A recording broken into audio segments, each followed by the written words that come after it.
I had a laugh reading Cole's comments the other day. Somebody said, hey, Daddy Cornstar has his gloves on. He reminds me of Winnie the Pooh. What does that mean? Oh, Pooh.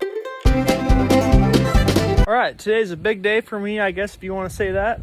Today we took about an hour-and-a-half trip, and we bought my first trailer ever. Here it is. It's beautiful, kind of like me. That's what I like to think. Heading over to Cole's place real quick.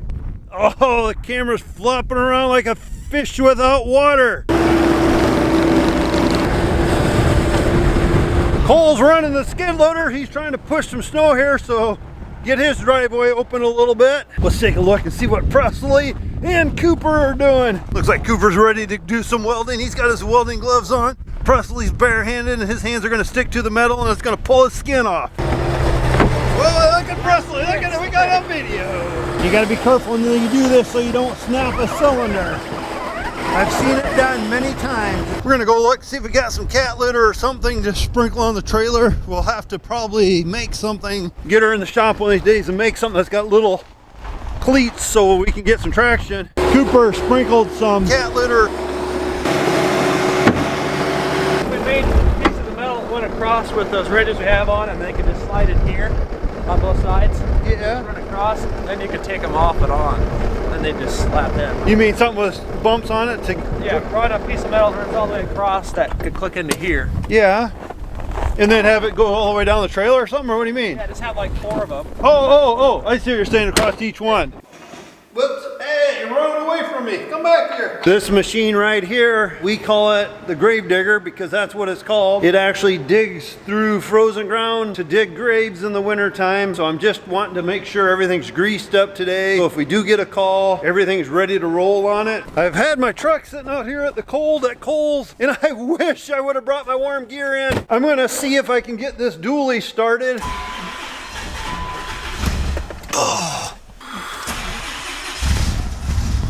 It actually started a little better than I thought it would. Cooper, answer the phone. Hey Cooper, how do I get my my voice thing on when I'm talking to you like now? Hold on here, maybe I'll try keypad. No, that ain't it. Contacts, no. All right, anyhow, do you want to bring the trailer over or you want me to come down and get it or? Oh, and then the door's got to be froze shut. Are you kidding? Ugh. Thought we were going to be froze outside for weeks. When you're working out in the cold, you want the extra coats on and then you come in like here where it's warm and it's hard to work with all the clothes on. Oh, got new bibs the other day. I don't like them. These are always coming unhooked, but I'm going to get used to them and now I'm twisted up wrong. Let's get our hats on, get our gloves on, get brave and go out to the elements.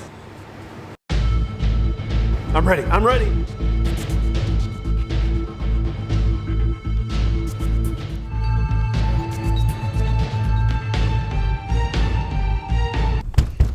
Doorknob's froze. See if everything's froze up. Is that froze? That's what I mean in the wintertime. Everything's froze and you get snow on it. Oh, this might be froze too.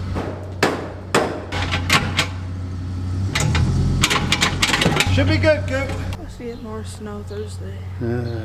Sable's giving us the good news. We're supposed to get more snow Thursday. You want to guide him from that side? Sable's gonna bring that truck home, put it in the heated shop. I'm gonna work on the grave digger a little bit more. I can't see, my glasses are fogged up. Oh, now you guys are all fogged up. Hello, can you guys see me in there? I need to get in here, take this cap off and see how much oil's in there. This is a hydraulic oil, and I just gotta make sure it's full. Use the old pipe wrench, see if we can get the lid off. You remember the old commercial? Bring, bring, bring, your phone's ringing and you answer the phone. Hey, there's a moose on the phone. Are you kidding me? There used to be a little dipstick on this about so long. I'm guessing it probably fell off. This will work just fine. Oh no! Oh yeah. Double check everything, but I think we're pretty well ready to go. I haven't had a drink of pop for a while. Me and Cooper are really trying hard to lay off of it. I'm not saying we don't have it now and then, but we're just trying to go more days than having it every day. Today's one of them days. I was just thirsty. Let's go in the garage and see who's broke down now. Holy cow. This poor little vehicle right here. The little girl got in it after school and she'd push on the brakes and it'd go boom, boom, boom. It kept speeding up. So let's find out what the scoop is. What's the matter with your car? I don't know, it's fine now. What's Sable doing? Laying hard bound so it'll stain the floor. This is the cedar chest he's been working on. So we're gonna put the camera here so we can see some professional work done.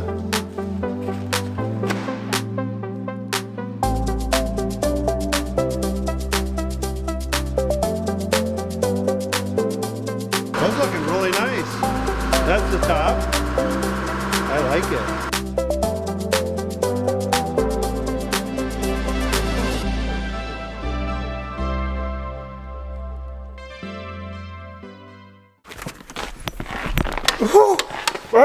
So as many of us know, winter time is the off-season for most farmers. A typical winter's day of physical activity on Cornstar Farm consists of working on machinery here in the shop, plowing snow, loading corn, and cemetery work. But this past week has been so cold outside that Ronnie's not been able to start his truck. The skid loaders are gelling up. We pretty much have all our big equipment done here in the shop, and we haven't had to dig any graves. Now a little bit of common sense would tell us, why don't we just pull this stuff outside and bring some new stuff in. Now, if it was warmer outside, we wouldn't have any problem with doing that, but diesel engines and negative 20-degree temperatures don't really get along the best. So what happens is you're cruising along in your combine in the middle of February, and then you start getting some gelling going on in the fuel, and then it gets into the fuel filter, and then it freezes that, so it prevents fuel from going to the engine. So then your engine dies. So then you have to take your fuel filter off. You have to put a new one on, and this typically happens on the side of the road, usually around 10:30 at night when it's like negative 27 degrees out. And I know some people are gonna say some stuff. This is not the fuel filter. That would be much too easy to get to. So instead of trying to battle the elements, we've been just kind of taking easy here in the shop. We've been working on some fun projects. And on top of fun projects, I've also been working on some not so fun projects. Say it with me, everybody. Cost of production reports. So what in the world is a cost of production report? Essentially, it's just a report card that tells us how much it costs to run a piece of equipment. We need to know things like, how much fuel is it gonna use? How much does yearly maintenance cost? And we also have to factor in things like how much we're gonna pay an employee to operate the equipment. What kind of repairs are we gonna be looking at from year to year? And just like a vehicle, we carry insurance on everything. And we also have to pay for places to store our equipment. And as much as I would like insurance and storage to be free, it's not. And then every time we buy a piece of new equipment, it becomes worth less and less every year. That's called depreciation, so we have to factor that in as well. And then last but not least, we need to factor in the opportunity cost of spending money on equipment. Clint, what does this have to do with farming? That's a really good question, and to put it frankly, we do it so that way we can make better decisions. Would you believe me if I told you that we lose $22,000 a year in depreciation and opportunity cost on the combine alone? And would you still believe me if I told you that we spent another $22,000 for maintenance, repairs, fuel, and labor just for the combine? Fun fact, every hour that we put on this tractor's engine costs us $125.71. Now I will admit, these numbers are a little deceptive because we don't measure stuff in hours around here, we measure stuff in acres. Now take the 340 for example, when we run the planter behind it, we can plant 30 acres an hour. So $125 an hour divided by 30 acres, that comes out just over $4 an acre. So that's how we justify $125 an hour. Okay, so now I know we can run our tractor for $4 an acre, but what good does that do? To put it simply, it tells us if it makes sense for us to own a piece of equipment. Or let's say I want to do some custom work for some neighbors. Well, I need to be able to know what I need to charge in order to make it worth my time. Or, like in the case of us, we would have our cousin come help us harvest soybeans every year, and he would charge $35 an acre.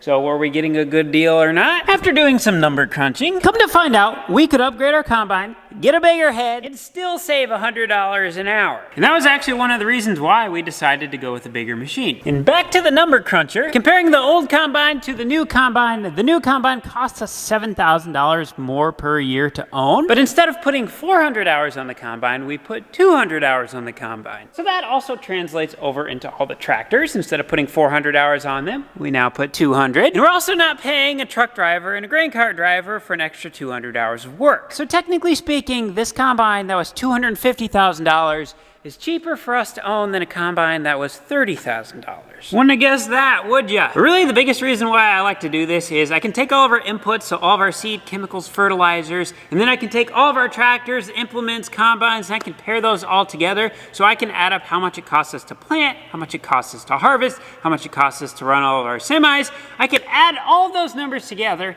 and then I can find out our cost of production per acre for corn and for soybeans. For us to produce an acre of corn costs just about $800, and an acre of soybeans costs us $550. So what we're able to do with this information is, let's say a farm comes up for rent or comes up for sale, then we can plug those numbers back into our calculations here, and then we can find out if we can make it swing or not. So there we have it, really cool information. It took me like 20 hours worth of computer time to get that stuff put together, but totally worth it. I think that's pretty much all I have for tonight. Thanks for watching, guys. We'll see you in the next one.